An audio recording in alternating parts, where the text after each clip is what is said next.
So hello there all my ICSE mates, आप सभी का स्वागत है मेरे चैनल एसएसपी क्लासेस में। मैं आपको दोस्त शुभम सिंह पुंडीर और ये कंटेम्प्रेरी वर्ड सीरीज़ में सबसे पहली वीडियो होने जा रही है वर्ल्ड वॉर वन में। और इफ़ पॉसिबल मैं इसी वीडियो में rise of dictatorship and world war two भी कंप्लीट करने की कोशिश करूँगा। और जैसे कि आपका अगर हिस्ट्री का पेपर है तो मेजॉरिटी ऑफ दी हमने सिविक्स का पोर्शन तो लगभग जितना इम्पोर्टेंट एग्ज़ाम के लिए कर लिया है, उसमें जुडिशरी बचा है कि अभी ये है। इसके बाद मैं यूएन पे भी वीडियो बनाने की पूरी कोशिश करूँगा। कोई भी आपका डाउट होगा, if you have any doubt you can comment me in the comment section. I will definitely answer you, definitely solve your doubt and please join my WhatsApp channel also, the link is in the comment section. और doubt होगा तो आप बताना। सबसे पहले बात कर लेते हैं वर्ल्ड वॉर वन में। तो सिलेबस में क्या है, सबसे पहले आपके पास सिलेबस में वर्ल्ड वॉर वन के हैं कॉजेस। आपके पास 3 कॉजेस आते 4 कॉजेस है। मैंने आपको साराजीवो क्राइसिस का जो मैंने आपको इमीडिएट कॉज वाली वीडियो में बता रही कि आप उस वीडियो को देख सकते हो। उसमें मैंने 3 चैप्टर्स है। 1857 वॉर में जो इमीडिएट कॉज है, फर्स्ट वर्ल्ड वॉर का, सेकंड वर्ल्ड वॉर का जो इमीडिएट कॉज है, मैंने आपको बता रखा है। कॉजेस में सबसे पहले है नेशनलिज्म और इम्पेरियलिज्म का। नेशनलिज्म उस समय बढ़ने लगा था और नेशनलिज्म से ही राइज हुआ था इम्पीरियलिज्म। तो क्या होता है ये नेशनलिज्म? वो होता है कि it is the feeling of oneness, मतलब जब बहुत सारे लोगों की, जिनकी common history, common culture, common language होता है, कॉमन एरिया होता है ऑफ देयर लिविंग, तो वहाँ के जो उन लोगों के बीच में यूनिटी होती है उसी को नेशनलिज्म कहते हैं। नेशनलिज्म से सबसे पहले फिर आगे बढ़ती है एग्रेसिव नेशनलिज्म। एग्रेसिव नेशनलिज्म होती है कि मतलब love for once country and hated for others, मतलब आपको अपने देश से देशभक्ति है और दूसरे से मतलब आप कह सकते हो एनिमिटी है, नफरत है।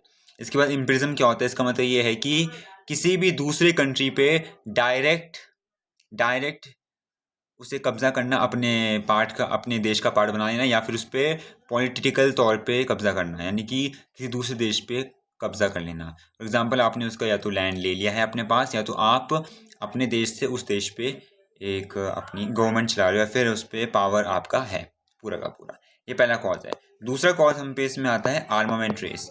आर्मामेंट रेस क्या होती है? आर्मामेंट का मतलब होता है वेपन्स, यानी कि जितने भी वेपन्स होते हैं, जो हथियार थे, उनकी भी रेस बढ़ने लगी। धीरे धीरे क्या हुआ कि बहुत सारे देशों ने अपने आप को एडवांस करना शुरू कर दिया। ब्रिटेन था, ब्रिटेन ने सबसे पहले अपनी कॉलोनीज बनाना स्टार्ट किया, फिर पोर्चुगल आई। इसी के साथ साथ फ्रांस और स्पेन ने भी अपने अपने कॉलोनीज बनाई अलग अलग जगह, अफ्रीका, अमेरिका, एशिया में।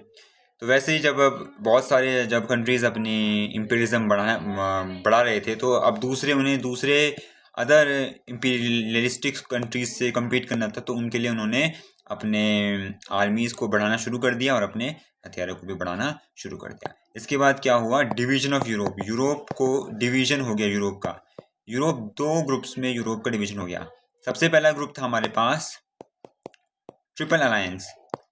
ट्रिपल अलायंस क्या होता है? ट्रिपल अलायंस मतलब ये 3 देशों का अलायंस था। इसमें सबसे पहला मेंबर था हमारा Austria Hungary, Austria Hungarian empire था हमारा। दूसरा इसमें हमारे पास जर्मनी था इनके साथ। और तीसरा देश जो इनके साथ ज्वाइन हुआ वो इटली था। इटली से ये ज्वाइन होके इन्होंने ट्रिपल अलायंस बनाया। इन्हीं के कॉम्पिटेंसी में, मतलब इन्हीं के उलट एक ट्रिपल एंटिटी फॉर्म हुआ था इन्हीं को कम्पीट करने के लिए यूरोप के अंदर ही। पहला इसमें हमारा ब्रिटेन आए, ब्रिटेन के बाद नंबर 2 पे इसमें फ्रांस आए, और फ्रांस के साथ इनके साथ रशिया ने भी ज्वाइन कर दिया, और फिर इनके बीच में वॉर स्टार्ट हुई। बाकी मैंने आपको सराजीवो क्राइसिस बताया, जो कि इमीडिएट कॉज है कि ऑस्ट्रियन हंगेरियन एम्पायर के जो हायर थे आर्कड्यूक फ्रांसिस फर्डिनेंड, उनको 28 जून 1914 को मार दिया था, असैसिनेट कर दिया था। उसके 1 महीने बाद ऑस्ट्रिया हंगेरियन एम्पायर ने सर्बिया पे हमला कर दिया। सर्बिया उन्हीं के देश का एक पार्ट था जिन्होंने एक्वायर कर रखा था। तो ये सब हुआ था, वो आप उस वीडियो में देख सकते हैं। इसी के साथ साथ हम अब बात करेंगे वॉर के इवेंट्स नहीं, इसमें सीधा वॉर के रिजल्ट्स पे कि क्या क्या रिजल्ट्स झेलना पड़ा था वॉर पे। सबसे पहली चीज़ थी treaty of Versailles. Treaty of Versailles form हुई थी, ये टोटली जर्मनी के लिए फॉर्म हुई थी। इसमें क्या है, इसके कुछ पॉइंट्स है जो आपको याद करने हैं। सबसे पहले जो पॉइंट है वो है कि Germany was found guilty. Germany को ही पूरा गिल्टी प्रूव कर दिया था कि जो ये वर्ल्ड वॉर वन हुई थी वो जर्मनी के कारण ही हुई। नंबर 2, जर्मनी को वॉर रिपरेशंस के लिए फाइन पे करना पड़ा था 33 बिलियन का। 33 बिलियन का फाइन उन्हें देना पड़ा था। तीसरा, जर्मनी के जो एक एल्सेस लोरेन नाम से एक प्लेस है, वो फ्रांस को दे दी थी। इसी के साथ साथ क्या हुआ, फोर्थ प्रॉपर्टी ये है कि जो जर्मनी की आर्मी थी उसे 1 लाख तक, वो 1 लाख तक उन्हें रिस्ट्रिक्ट कर बना दिया था। 15,000 आर्मी थे और एयरफोर्स को भी बैन कर दिया था, एयरफोर्स और सबमरीन को भी बैन कर दिया था। इसी के साथ साथ अगर हम फिफ्थ उसको देखें तो लीग ऑफ नेशंस को भी बना दिया था कि एक लीग ऑफ नेशंस फॉर्म होगा जो वर्ल्ड पीस को मेंटेन करेंगे। जैसे कि सेकेंड वर्ल्ड वॉर के बाद यूनाइटेड नेशन बना था, वैसे ही लीग ऑफ नेशंस हमारा फर्स्ट वर्ल्ड वॉर के बाद बना था। इसी के साथ एक और चीज़ है, और इसके साथ आप ये भी पढ़ सकते हो कि एक सार कोल फील्ड था, सार नाम से कोल फील्ड था जर्मनी का, उसको उन्होंने 15 ईयर्स के लिए फ्रांस को दे दिया था एज अ कंपनसेशन। तो ये कुछ 5-6 पॉइंट आप पढ़ सकते हो, इतना ही काफ़ी होता है कि मैक्सिमम आपके 4 पॉइंट्स आएंगे, इससे ऊपर आपके पॉइंट्स नहीं आते हैं। T2 वर्सलिस हो गई। फिर जो दूसरी चीज़ हुई थी वो थी टेरिटोरियल अरेंजमेंट। टेरिटोरियल अरेंजमेंट में आपको बताया था कि क्या हुआ था कि ये सारी मैंने आपको बता दिया है कि ये एल्सेस-लोरेन फ्रांस के पास चला गया, सार इसके पास चला गया, नए नए कंट्रीज़ फॉर्म हुए, जैसे डेनमार्क जो कंट्री है उसको भी जर्मनी से अपनी टेरिटरीज वापस मिल गई थी, और चेकोस्लोवाकिया को भी अपनी वापस मिल गई थी टेरिटरी। और लास्ट था कि लीग ऑफ नेशंस फॉर्म हुआ था। लीग ऑफ नेशंस भी मतलब आप मान सकते हो एकदम यूनाइटेड नेशंस के जैसा ही था लीग ऑफ नेशंस। इसमें क्या था बस कि इसमें जो बना था ये वर्ल्ड पीस को मेंटेन करने के लिए बना था, पीस को मेंटेन करने के लिए बना था। दूसरा, कोई भी कंट्री किसी भी दूसरे के साथ कोई पैक्ट साइन नहीं कर सकती थी, कोई भी ट्रीटी नहीं बना सकती थी ऐसी कि मिलिट्री ट्रीटी। मिलिट्री को भी इतना वो नहीं करना था इसमें, यानी कि मिलिट्री को भी ज़्यादा आप मेंटेन नहीं कर सकते थे। और चौथा था कि एक दूसरे के साथ आपको कोऑपरेशन बना के ही चलना है। ये हुआ था हमारा फर्स्ट वर्ल्ड वॉर में। बस बेसिकली इतनी चीज़ें थी जो आपकी फर्स्ट वर्ल्ड वॉर में हुई थी, और इसी के साथ इसमें इतना ही है। फिर इसके बाद हम स्टार्ट करते हैं राइज ऑफ डिक्टेटरशिप। अभी जैसे जनरली मैं आपको बताता हूँ, जर्मनी है, जर्मनी और इटली ये दोनों को मेन माना गया था। अब जर्मनी को बहुत ज़्यादा गिल्टी माना गया था, उससे एक लीडर था एडोल्फ हिटलर, उनका राइज हुआ था and they were from the Nazi party. उन्होंने नाजिज्म को प्रमोट किया। इटली से at the same way Benito Mussolini का राइज हुआ, जिन्होंने फासिस्ट थे वो, जिन्होंने फासिज्म का मोटिव स्टार्ट किया। अब कॉजेज़ देखो, जनरली दोनों में सेम कॉजेज़ है आपकी कि क्यों हुआ ये सब चीज़ें हमारी राइज क्यों हुई। सबसे पहले फासिज्म का राइज क्यों हुआ? फासिज्म का राइज इसलिए हुआ क्योंकि सबसे पहले देखो दोनों में जो कॉमन टर्म है वो थे कि पहले था ग्रोइंग कम्युनिज्म। उन्हें उनके देश को ना ही उन्हें कैपिटलिज्म पसंद था, ना ही उन्हें कम्युनिज्म पसंद था। तो दोनों को वो थ्रेट मानते थे। उन्हें बस 1 पार्टी 1 रूल चाहिए था, लाइक अ डिक्टेटर रूल चाहिए था उन्हें। तो ग्रोइंग कम्युनिज्म पहला वो था। दूसरा था कि अनएम्प्लॉयमेंट उनकी बहुत ज़्यादा अनएम्प्लॉयमेंट फैल गई थी। तीसरा था कि आपके पास बहुत ज़्यादा इकोनॉमिक क्राइसिस आ गया था, इकोनॉमिक क्राइसिस आ गई थी, और बहुत ज़्यादा फार्मर बहुत ही ज़्यादा कर्ज में थे, डेब्ट्स में थे। और इसी के साथ साथ अनस्टेबल गवर्नमेंट भी बन रही थी, यानी कि कैपिटलिज्म का वो हुआ था, यानी कि डेमोक्रेसी का वहाँ पहले इंट्रोडक्शन हुआ था, लेकिन गवर्नमेंट अनस्टेबल फॉर्म हो रही थी, जिस कारण ये आगे नहीं चल पाया। अभी यहाँ से दूसरा एक हो रहा है कि दोनों लीडर्स की कैरिस्मेटिक प्रॉपर्टी थी, कैरिस्मेटिक पर्सनैलिटी थी। ये तो दोनों में सेम टर्म है कि दोनों ने अपने स्पीचेस से, अपने भाषा से लोगों को बहुत मोटिवेट किया, प्रोत्साहित किया, जिससे लोग उनकी तरफ आए और उन लोगों ने उन्हें अच्छे से एक्सेप्ट किया। दोनों में एक और चीज़ है, दोनों जो दूसरी चीज़ है वो है उन्होंने ट्रीटी ऑफ वर्सलिस दोनों के लिए बहुत ज़्यादा हार्श थी। और ये सब कुछ पॉइंट्स थे, ये दोनों में सेम पॉइंट है। बाकी जर्मनी में एक पॉइंट ले लो, जो हिटलर के लिए एक और पॉइंट है, वो है हिटलर वॉज एंटी सेम्टिक का मतलब है रिलेटेड टू ज्यूज़। हिटलर का ये मानना था कि जो ज्यूज़ थे, यहूदी लोग थे, उनके कारण ही फर्स्ट वर्ल्ड वॉर में जर्मनी को इतना सफ़र करना पड़ा था। वही कारण थे कि जर्मनी ने इतना सफ़र किया है, उनका ये अपनी तरफ से एक मानना था। इसलिए उन्होंने वर्ल्ड वॉर 2 के समय ज्यूज़ को कॉन्सेंट्रेशन कैंप में भी बंद किया था। तो ये सब चीज़ें है। बाकी अब आपको इसमें पढ़ना है, इसी के साथ साथ लास्ट चीज़ जो इसमें पढ़ना है वो है उनकी आइडियोलॉजीज़ में सिमिलैरिटी क्या है। उनकी जो आइडियोलॉजी यानी कि विचारधारा है, आइडियोलॉजीज़, उसमें सिमिलैरिटी क्या है। देखो पहली सिमिलैरिटी तो ये है कि they believe in totalitarian government. Totalitarian मतलब गवर्नमेंट पे ही सारा रूल हो और किसी कोई इंसान का कुछ रूल ना हो। दूसरा, they believe in one party one leader, की एक ही पार्टी हो और उसका सिर्फ एक ही लीडर चलता रहे, जैसे you can see North Korea which is there, जब ये है। और तीसरा, देवर एंटी डेमोक्रेटिक, उन्हें डेमोक्रेसी नहीं पसंद थी, वो एंटी डेमोक्रेटिक पीपल थे। And also they're anti communistic, उन्हें कम्युनिज्म भी नहीं पसंद था, देवर एंटी कम्युनिस्टिक ऑल्सो। और 2 3 4, और वो एग्रेसिव नेशनलिज्म है, वो they believe in aggressive nationalism, जो मैंने आपको अभी फर्स्ट वर्ड पॉइंट पढ़ाया था।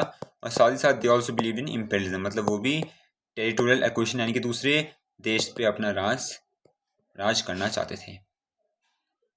बस इसमें इतना ही काफ़ी है। बाकी तो उनकी जो पर्सनैलिटी थी तो वो तो अच्छी थी ही, और उनका वही था कि फासिज्म और नाजिज्म यानी कि फासिस्ट पीपल और जो नाजी पार्टी है वही फॉरमोस्ट सबसे बड़ी पार्टी है। तो ये सब चीज़ें थी हमारे पास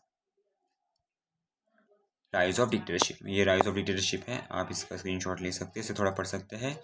और साथ ही साथ ये आपका फर्स्ट वर्ल्ड वॉर का है, जस्ट डू इट, ये लीजिए। अभी आ जाते हैं हम वर्ल्ड वॉर 2 पे। वर्ल्ड वॉर 2 पे क्या हुआ था। अब देखो कुछ कारण आपको वर्ल्ड वॉर 2 के लिए दिए कि वर्ल्ड वॉर 2 शुरू क्यों हुई थी। वर्ल्ड वॉर 2, वर्ल्ड वॉर 2 के शुरू होने का मेन कारण ये है कि सबसे पहले थी ट्रीटी ऑफ वर्सलिस। आपको पता है ट्रीटी ऑफ वर्सलिस कितने हार्श टर्म थे, जिससे जर्मनी और इटली दोनों को ब्रेक थ्रू मिला था। इटली को इतना नहीं मिला था लेकिन जर्मनी को मेन ब्रेक थ्रू मिला था। हिटलर ने बोला था कि तुम इस ट्रीटी ऑफ वर्सलिस को कूड़े के डब्बे में डाल दो, ऐसा हिटलर ने अपने लोगों को रिक्वेस्ट किया था। दूसरी जो चीज़ है इसमें, ये हमारे पास ट्रीटी ऑफ वर्सलिस के सारे पॉइंट है। इसी के साथ साथ जो दूसरा है, failure of league of Nations. League of Nations बना था आज के समय पे, जैसे यूनाइटेड नेशन बना था वर्ल्ड वॉर 2 के बाद, तो इसे लीग ऑफ नेशन बना था, लेकिन ये फेल हुआ। क्यों? क्योंकि ये वॉर चेक करना, ये जो डिक्टेटर्स फॉर्म होते हैं इन पे चेक करना, इतना उन्होंने ध्यान नहीं दिया। जिससे क्या हुआ कि मतलब उन्होंने शुरुआती इनिशियल ईयर्स में उन्होंने चेक किया था, लेकिन बाद के जो ईयर्स थे उन्होंने अपने मेन मेंबर्स पे ही इतना कुछ चेक नहीं किया, तो that's why league of nation हमारा यहाँ पे फेल हो गया था। इसी के साथ साथ wait see this syllabus for you, और आपके सिलेबस में इससे रिलेटेड और इससे रेलेवेंट क्या क्या है आपके पास। हाँ जी, इसी के साथ मैं आपको ऐसे ही एक्सप्लेन कर देता हूँ इजीली। तो मैंने आपको ही पढ़ दिया, बाकी आपने इसमें पढ़ा था टीटो वर्सेस, मैंने आपको बता दी। दूसरा मैंने आपको बता दिया है failure of league of nation, and इसके साथ आप पढ़ लीजिए ये राइज ऑफ फासिज्म नेशनलिज्म, ये भी आपको उसी चैप्टर में कि क्यों हुआ इनका rise, because of growing unemployment. Anti उन्हें जो कम्युनिज्म और कैपिटलिज्म वो ग्रो कर रहा था, उन्हें एक स्टेबल गवर्नमेंट चाहिए थी, लीडर चाहिए था, तो इस कारण ये सब हुआ। बाकी इसमें जापानीज इन्वेशन चाइना है। जापान ने क्या किया था 1932 में जापान ने चाइना के मंचूरिया, एक मंचूरिया नाम से पार्ट है चाइना का, उस पर कब्जा कर लिया था। किसी ने कुछ नहीं किया, लीग ऑफ नेशंस ने भी कुछ नहीं किया। लीग ऑफ नेशंस के जो मेन कंट्रीज थे, जैसे ब्रिटेन था, फ्रांस थे, और ब्रिटेन और फ्रांस थे, उन्होंने क्या किया, उन्होंने ऐसा समझा कि चाइना उनके लिए थ्रेट बन सकते हैं, तो उन्होंने इसमें कुछ काम नहीं किया कि जापान उनके लिए बहुत अच्छा काम कर रहा है। बाकी है हिटलर्स इन्वेजन ऑफ, यहाँ पे पॉलिसी ऑफ अपीसमेंट है। पॉलिसी ऑफ अपीसमेंट के अंदर ये आता है कि मतलब उन्होंने मतलब जितनी भी ये अपीसमेंट, मतलब कि वॉर इतनी हो रही थी, मतलब और जगह, मतलब जो उनके मेन कंट्रीज थे, मतलब जो मेन इसमें इम्पीरियलिस्टिक कंट्रीज हैं कि ब्रिटेन, स्पेन, इन्होंने जो इनकी जो वॉर होती थी इसमें उनका कोई ध्यान नहीं जाता था। मतलब उनका फोकस सिर्फ छोटी छोटी वॉर्स को रोकने पे था, लेकिन जो उनके मेन मेंबर्स थे जिनके कारण उन्हें फर्स्ट वर्ल्ड वॉर में जीत मिली थी, उनके उस पर उन्होंने कुछ ध्यान नहीं दिया। और लास्ट था हिटलर इन्वेशन ऑफ पोलैंड। मैंने आपको इमीडिएट केस वाली वीडियो में बताई थी कि हिटलर ने क्या हुआ था कि वर्ल्ड वॉर 1 के बाद जर्मनी का एक इम्पोर्टेंट जगह था जिसे डैनजिंग पोर्ट बोलते थे। डैनजिंग पोर्ट क्या था, ये पोर्ट को वर्ल्ड वॉर 1 में पोलैंड को मतलब उन्हें पोलैंड को देना पड़ा था पोर्ट। तो फिर क्या हुआ था, अब उस पोर्ट में तो क्या है, जर्मन ही रहते थे हाई माउंट में। तो क्या हुआ था, जो वो पोलैंड के पास है, पोलैंड उन जर्मन्स पे बहुत सारी क्रूएल्टी करता था, एट्रोसिटीज़ करता था, जिस कारण हिटलर ने पहले उन्हें अल्टीमेटम दिया और आखिरी में 1 सितंबर 1939 को हिटलर ने उन पे अटैक कर दिया, स्टार्टिंग दी वर्ल्ड वॉर 2। अब ये इसी के साथ आपको बस दो चीज़ और पढ़नी है इसमें, मेनली वो है कि बॉम्बिंग के बारे में और कॉन्सिक्वेंस। पहले पर्ल हार्बर की बॉम्बिंग और दूसरा हिरोशिमा और नागासाकी की बॉम्बिंग। अब देखो कैसे आप इसको समझना है। पर्ल हार्बर और क्यों इम्पोर्टेंट है, सबसे पहले आपके पास पर्ल हार्बर का अटैक इसलिए इम्पोर्टेंट है, ये इसलिए है क्योंकि देखो पर्ल हार्बर का जो अटैक है वो हुआ था आपका 1941 के दिसंबर में। इसमें क्या हुआ था, जापान थी जो, जापान ने एक यूएस के शिप पे अटैक किया था, जो पर्ल हार्बर एक पोर्ट है वहाँ पे यूएस के बहुत सारे शिप्स थे, उन पे अटैक किया था और वो शिप्स डूब गए थे और many of the US soldiers, US army के सोल्जर्स दे वर डाइड, वो उसमें मर गए थे। फिर इसके बाद क्या हुआ, 1941 में ही यूएस ने भी वर्ल्ड वॉर 2 को ज्वाइन किया एंड दस उन्होंने जापान के अगेंस्ट अपनी वॉर स्टार्ट की। इसी के साथ साथ जब अब क्या हुआ, 1945 के जुलाई तक मोस्टली ऑल देखो 3 देशों ने अपना इसमें एक्सेस बनाया था। वो देश थे हमारे पास सबसे पहले Germany plus Italy. Germany Italy तो पहले से ही सफ़र कर रहे थे, उन्होंने अपना एक्सेस बनाया, साथ में इसके साथ जापान भी ज्वाइन हो गया। ये 3 देश जब एक साथ आए तो फिर बना इनका एक एक्सेस पावर बना, इनका एक एक्सेस पावर बनी। तो ये सब एक साथ आ गए। अब 1945 तक क्या हुआ, जुलाई महीने तक लगभग सभी ने अपने आप को सरेंडर कर लिया था। एक याल्टा कॉन्फ्रेंस हुई थी, अब ये कॉन्फ्रेंस इतनी इंपॉर्टेंट तो नहीं है, लेकिन एक याल्टा कॉन्फ्रेंस हुई थी जुलाई महीने में 1945 में, इस पे जापान को सरेंडर करने के लिए कुछ पॉइंट्स दिए थे कि आप सरेंडर कर लो, we will not do anything, हम अच्छे से मान लेंगे। और समय बिग 3 भी थे जो हमारे उस समय, जैसे फॉर एग्जांपल स्टालिन थे एक स्टालिन थे, एक रूजेवेल्ट थे और एक चर्चिल थे। चर्चिल हमारे यूके से थे यानी कि ब्रिटेन, रूजवेल्ट यूएसए से थे और स्टालिन हमारे रशिया से थे यानी कि यूएसएसआर उसका नाम था उस समय, सोवियत यूनियन बोलते हैं उसे। इसी के साथ क्या हुआ था, तो जापान ने वो पॉइंट एक्सेप्ट नहीं किया और इसी के साथ साथ सबसे पहले क्या हुआ, 6 अगस्त 1945 को सबसे पहले हिरोशिमा में अमेरिका ने एटॉमिक बॉम्ब फेंका था। उसी के बाद सब्सिक्वेंटली 9 अगस्त 1945 को अमेरिका ने नागासाकी पे एटॉमिक बॉम्ब फेंका एंड दस बहुत ज़्यादा कैटास्ट्रोफ हुआ, बहुत ज़्यादा कैजुअलिटीज हुई एंड फेटलिटीज़ भी हुई। और इसी के साथ साथ जापान ने फिर सरेंडर कर दिया and hence world war 2 ended, इसके बाद ख़त्म हो गई। रिजल्ट क्या हुआ, मतलब इससे फ़ायदा क्या हुआ, नुकसान क्या हुआ, ये मैं आपको बताता हूँ। सबसे पहले वो था defeat of axis power. Axis power हार गई थी, एक्सिस पावर सारी की सारी हार गई थी। हारने के बाद क्या हुआ, इनका जो जनरल एरिया था वो डिवाइड हो गया। जैसे जापान की जो टेरिटरीज थी वो भी यूएसए ने ले लिया, कुछ जापान की टेरिटरीज जो मंचूरिया था वो चाइना के पास वापस आ गया। जर्मनी को डिवाइड कर दिया वेस्ट जर्मनी और ईस्ट जर्मनी में, और इस पे अलग अलग देशों का उन्होंने वो किया, अपना अपना वो ले लिया था। इसके अंदर वेस्ट वाला पार्ट हमारे जो यूएसए, फ्रांस और ब्रिटेन के पास गया था, और जो ईस्ट वाला पार्ट है वो रशिया के पास गया था। फिर जर्मनी फिर से वेस्ट जर्मनी और ईस्ट जर्मनी के रूप में डिवाइड हुआ।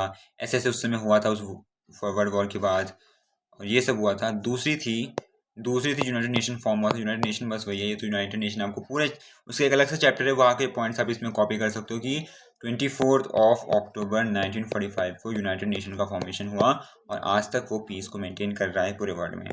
एंड थर्ड चीज़ है, कोल्ड वॉर नाम से शुरू हो गई। कोल्ड वॉर क्या है, कोल्ड वॉर है ये कोई मतलब आर्म्ड कुछ वो नहीं है कि मिलिट्री कुछ ऐसा नहीं है कि मतलब वॉर होगी जिसमें डायरेक्ट पार्टिसिपेशन है, पर किसी न किसी और फील्ड्स में भी जो कंपटीशन बना रहता है। जैसे फॉर एग्जांपल स्पेस की फील्ड में, साइंस की फील्ड में और एटॉमिक फील्ड में बहुत ज़्यादा कंपटीशन बना रहा। और जनरली इसमें कंपटीशन यूएसए और यूएसएसआर का बना रहा। USA belong to capitalistic bloc में था, यानी कि दे प्रेफर कैपिटलिज्म, और यानी कि इनका डेमोक्रेसी मेन था। इसी के साथ ही यूएसएसआर का कम्युनिस्ट थे, वो कम्युनिस्ट मतलब कम्युनिज्म में था, उन्हें कम्युनिज्म की उनकी विचारधारा थी। तो ये सब है। बाकी कोल्ड वॉर चलता रहा उसके बाद, और मतलब अभी भी एक टाइप से कोल्ड वॉर ही है, मतलब डायरेक्टली कोई वॉर में इंगेज नहीं है वो दो देश, पर कहीं ना कहीं बातों बातों में और अलग अलग फील्ड्स में they are competing with each other. तो ये सब इसमें है। यहाँ पे 10 हमारा वर्ल्ड वॉर 1, वर्ल्ड वॉर 2 और राइज ऑफ डिक्टेटरशिप खत्म हुआ। इसके बाद अब इसमें यूएन बसता है, यूएन की एजेंसीज बसती है और नैम बसता है। उसके लिए भी मैं जल्द से जल्द वीडियो लाऊंगा। कुछ और डाउट होगा मुझे कमेंट में बताइए, कुछ क्वेश्चन है तो पूछिए। I am there to answer you all. Till then keep studying. Thank you very much.